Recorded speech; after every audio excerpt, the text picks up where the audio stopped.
probably impossible to correctly guess the starter Pokemon for Legends ZA, but today I want to use as many statistics, as much common sense, as much science as I possibly can to try to predict it as accurately as possible. A small fact I noticed when rewatching the Legends Arceus trailers, they actually say that the starter trio you get to choose from, Cyndaquil, Rowlet, and Oshawott, aren't actually native to Hisui, and were instead brought there by Professor Laventon. As for these 3 Pokemon, it seems they were brought to Sinnoh by a certain professor. But still, that could give us a good starting point to look at Pokemon that aren't typically found in Kalos. If the game is set in the modern day, this would probably disqualify the Generation 1 starters, Bulbasaur, Charmander, and Squirtle, since they're of course given away by Professor Sycamore, and they are found in Cloud City's Friend Safari. As for how they'd fit into Legends ZA's setting in Lumio City, there's not like too much evidence, I wouldn't think. I mean, starting with Bulbasaur, frogs are sometimes food in France.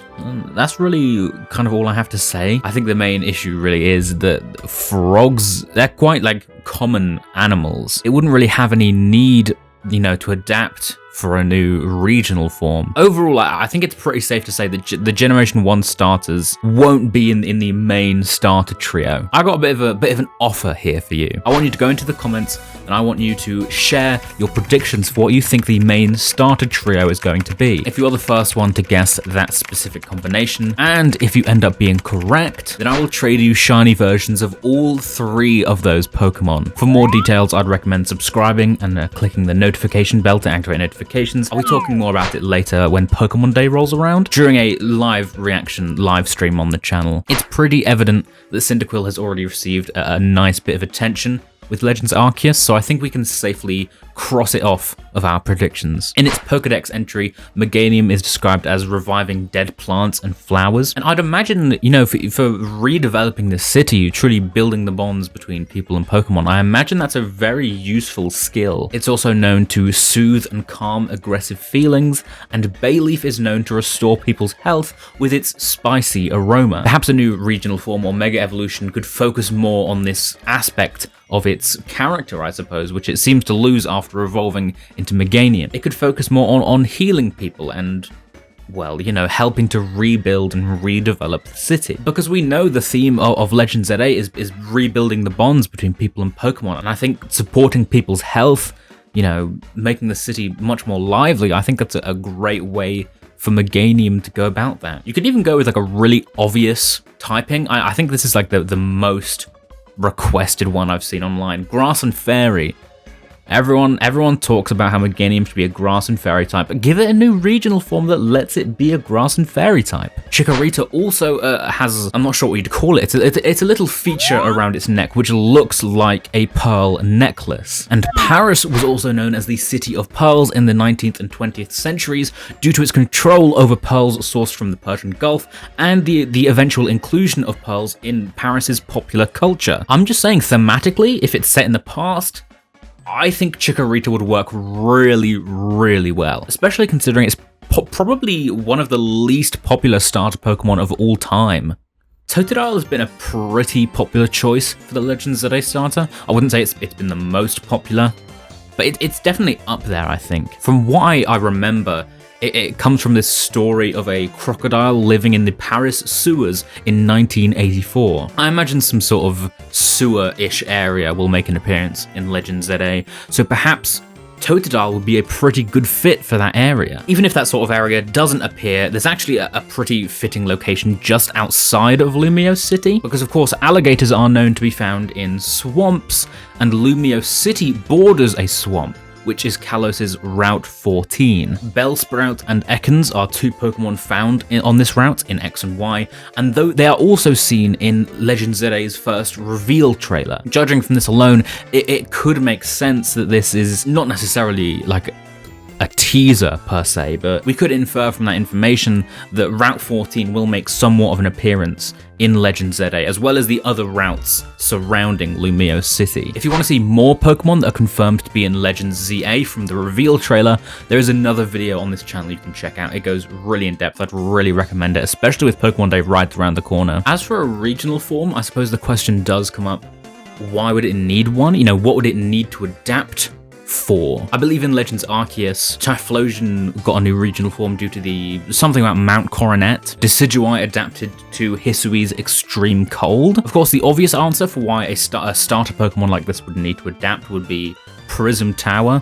I've seen thousands of theories about pretty much every starter Pokemon and how it's definitely going to have an electric type of regional form. And I do agree, but I think it's also impossible to predict which of them is going to be the electric type. I think a safe bet for Totodile could be the poison type. You know, water and poison isn't exactly the rarest or most prestigious type combination, but I suppose it would make sense if it does end up living in the sewers. And moving on to Generation 3, they also have a bit of a special mention, I suppose you'd say, because they all do have Mega Evolutions, like we mentioned earlier. In my eyes, this already disqualifies them, but I think it's still worth talking about, so we'll go over them very quickly. Treecko is known to live in forests, which I suppose would back up our theory from earlier that Route 14 could make somewhat of an appearance, because it is a swamp, but it is also a forest. From the bit of research I did, I found out that geckos are apparently ectothermic, so they rely on external heat sources to regulate their body temperature, and lizards in cities are known to absorb heat from man-made surfaces. I think this could be a great way to tie in to Prism Tower, as I was mentioning earlier. Of course, there's a lot of electronics and these big, bright man-made structures. It would be a great way for a gecko Pokemon like Treecko to regulate its body temperature, and could hint towards a grass and electric type regional form. But of course, if it gets a regional form, then there's a bit of confusion there with the Mega Evolution. Can it still Mega Evolve if it's this new regional form? And, you know, would it even make sense for it to Mega Evolve? Would it have to get an entirely new Mega Evolution? I think there's just a few too many questions there for Treecko to really be considered. Mudkip is known to live in rivers and coastal areas, and would make it another great candidate for a Pokemon living in Route 14. I'm going to be bringing up Route 14 a lot. I hope that's okay with everyone. Its Pokedex says it's at its best when on muddy ground and lives on muddy ground, once again backing up the Route 14 swamp theory. Other than that, there's not really much more to discuss about what Mudkip really brings to the table here. I think Torchic has a pretty good argument for being a starter Pokemon in Legends ZA. Its design is based on painted chicks, which is a thing I'd actually never heard of before, but apparently they're prizes you could get from like festivals and fairs and such. I suppose they'd be similar to the stereotypical goldfish in a bag, but they're chicks and they're painted bright colors. This would make it a great starter Pokemon for a city setting. Its Pokedex entries from Sapphire and Fire and Leaf Green also mention it jumping over buildings, and this could suggest its Blaziken is already known to live in urban areas, meaning it would be a great fit. It also already has a connection to Pokemon X and Y, as a Torchic holding the Blazikenite was distributed shortly after the game was released. It would be a shame to play favorites, giving Torchic much more attention than Treecko and Mudkip, but thematically, I think it really could work. And Generation 4 starters have already had a lot of love recently. They were highlighted in BDSP, Legends Arceus, and very briefly in the Teal Mask. And for some people, I think this could, already disqualify them from being starters, and I would probably agree. It is worth mentioning, however, that Sycamore is described in X and Y as having learned from Professor Rowan in Sinnoh. Following this very small bit of trivia regarding Sycamore's history, he could have potentially taken interest in the Sinnoh starters, studying them or bringing them to Kalos at some point. Turtwig is known to live along lakes or along water in forests. The whole forest part could make an interesting fit for Route 14 once again, but Torterra is described as roaming the wilderness in search of clean water, which certainly does not apply to Lumiose or Route 14. The lack of reliably clean water could make an impact on a new regional form. I would say Grass Poison, but I think that's way too similar to Bulbasaur, who's definitely appearing in the game as well. It's also known to photosynthesize, which I think could make a great opportunity for it to bond and build those bonds with people, especially when the city's being redeveloped. It could help clear the air of smog,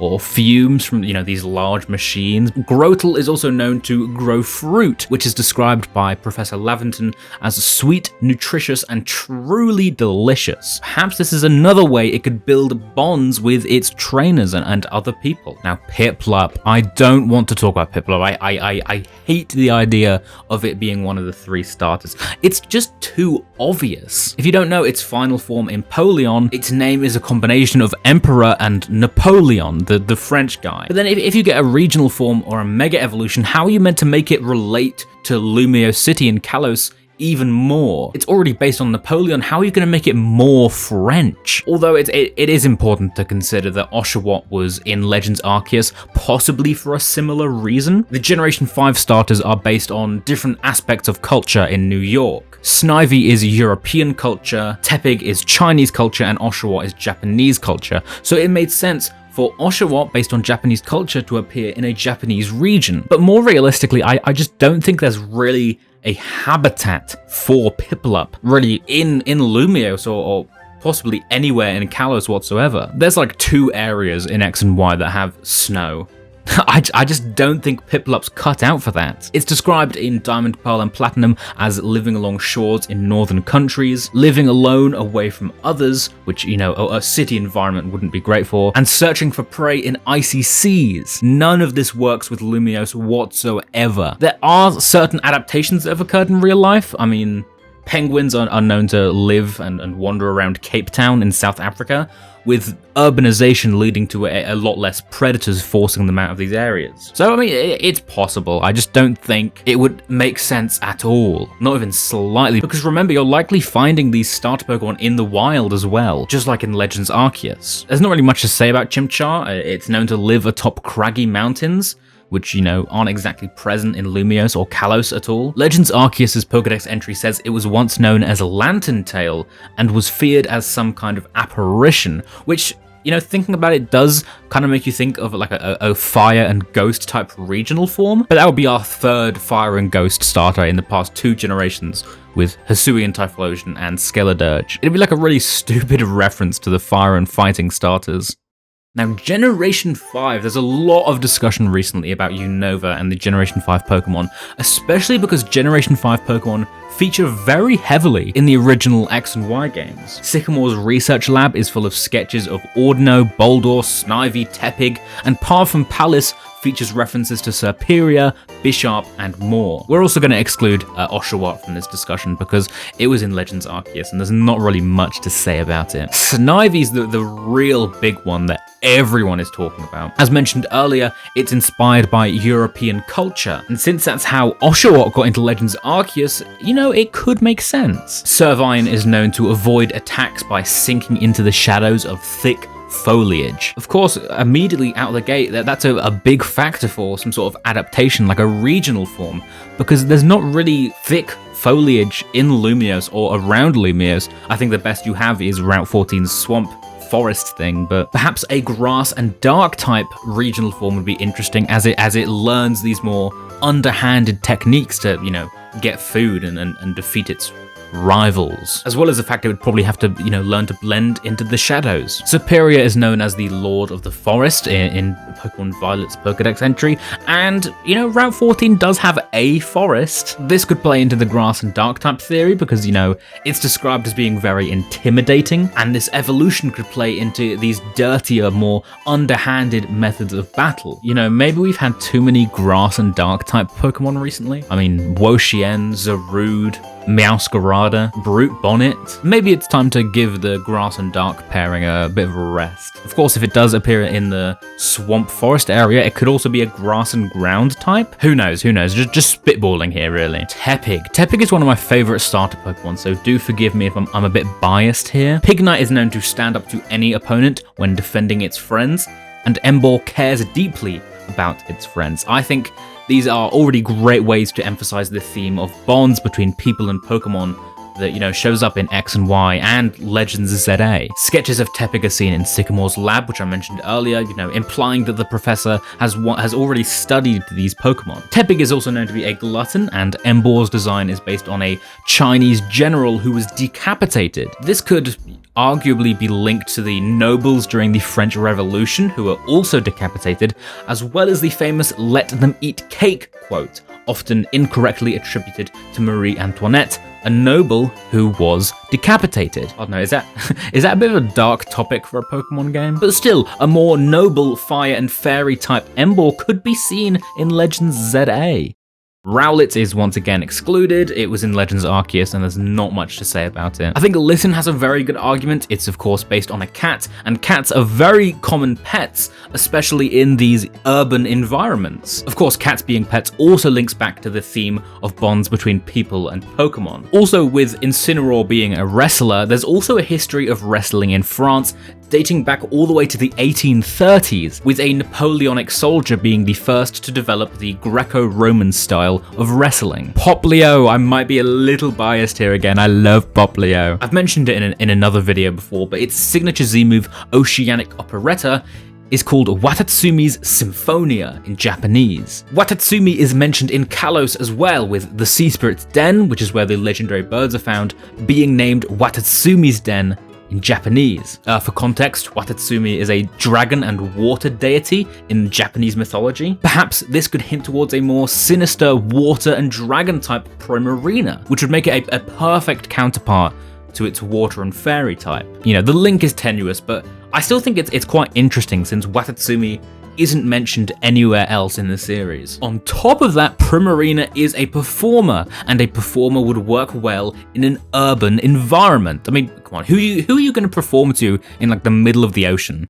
The Generation 8 starters, of course, they've not been around for long. While I would definitely agree, I don't think they need any more, special forms or special appearances in these games. I think there's still some interesting talking points here, though. Of course, Legends Arceus was a Generation 8 game and featured a starter from the previous generation, Generation 7. Therefore, it is possible for Legends ZA being a Generation 9 game to feature a starter from Generation 8. I think Grookey would be a great choice. Rillaboom is, of course, a performer, and as we literally mentioned like 5 seconds ago, performers work well in cities and urban environments. Cinderace is also a performer. It's a footballer. Football is also the most popular sport in France. Last time I made a video about the starter Pokemon in Legends ZA, I got a lot of angry comments from Frenchmen telling me I should have known that football was popular in France. So I'm saying it now. I know now. I've learned from my mistakes.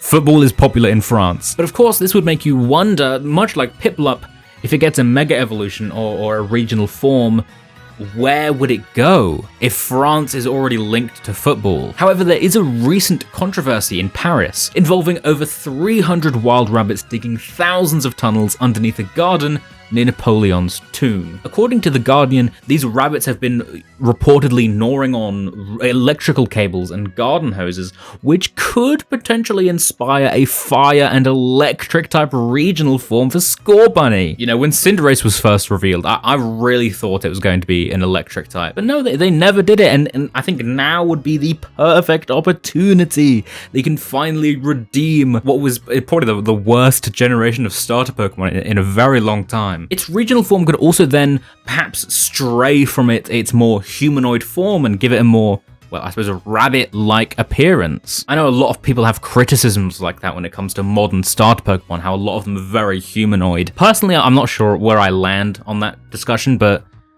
I think either way, it would be nice to have the best of both worlds, I suppose. Sobble. There's not really much to say, apart from Inteleon is really ugly and I hate it. I think it deserves a second chance. Please, Pokemon Company, please let Inteleon look decently good. Okay, this video's already a lot longer than I want it to be, so we're gonna run through some theories very quickly. Turtwig, Totodile, and Litten on the cover of this TCG packet. I'm pretty sure this is like a pretty old TCG set. I don't think anyone working on the TCG would have known what the starters were at that point, so denied, that's not real. Here are 3 starters that were shown off by a New Zealand online retailer. This was a good few months ago. I don't think any online retailer knows what the starters are yet. I mean, as we've seen from the past thousands of times, you give a bit of secret information to a retailer store, they're going to leak it 1,000 times over. Every single employee there's going to leak it 10 times. If online retailers like that knew about the starter Pokemon, it would be everywhere online. That is just a concept mock-up image. There are some images from an Indigo disc trailer which showed the 3 Legends Arceus starter Pokemon next to 3 other starter Pokemon. Could those other 3 Pokemon be the starters for Legends ZA? They are Torchic, Piplup, and Snivy. Of course, Piplup and Snivy are already very popular choices. As much as I don't want to say it's a hint, it could be. I said Torchic already has a really good chance. I think it fits really well into the urban environment. Piplup, okay, let's ignore Piplup. Snivy has a pretty good choice. It's already got, links to Europe. I don't know, it's something to keep an eye on, but I'm going to say false. I'm going to say denied. I'm going to say it's not real. I don't know if they've ever hinted towards a future game in a trailer before. Maybe I'm wrong, I don't know. So, with all of this in mind, I should probably make a prediction. Okay, well, let's look back through some of the grass type starters. Chikorita. Chikorita has a really good chance, I think. Its only downside is it's a Generation 2 starter, which, of course, Cyndaquil was, and it appeared in Legends Arceus. You're not quite sure they want to double up like that. Treecko, I don't think I'd really consider. Turtwig, once again, has already received a lot of attention. Maybe it's Snivy. Maybe Snivy really is the shout here. It can't be Chespin, can't be Rowlet, could be Grookey. It's either Snivy or Grookey. We'll come back to that in a second. The fire type, I don't think it's going to be Charmander. Obviously not Cyndaquil. Torchic could be a good shout, but I'm just not sure. Don't think it's Chimchar. Could be Tepig. Could be Litten. Another theory I wanted to discuss, actually. I'm not sure if it has a name, but I'm going to give it a name. The Era Theory. In Legends Arceus, the 3 starter Pokemon all came from different eras of Pokemon.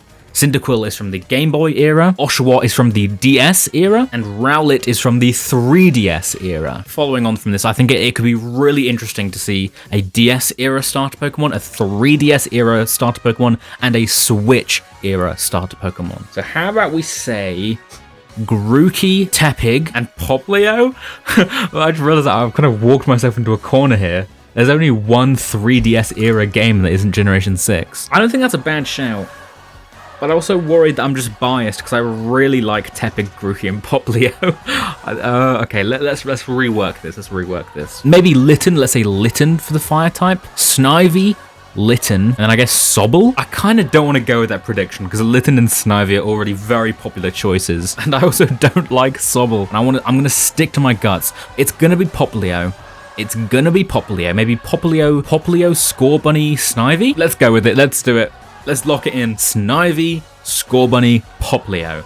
If you want to see me react live to the Pokemon Presents, because they're probably going to announce the starter trio, if you agree with my prediction and you want to see me be incredibly right, you can subscribe, turn notifications on. If you think I'm wrong, you can still subscribe and turn notifications on and watch the stream to see how utterly distraught I'm going to be when I'm wrong. There's 2 more videos on screen you can click right now that feature me talking a lot more about starter Pokemon in Legends ZA if you want to see more different discussions about it.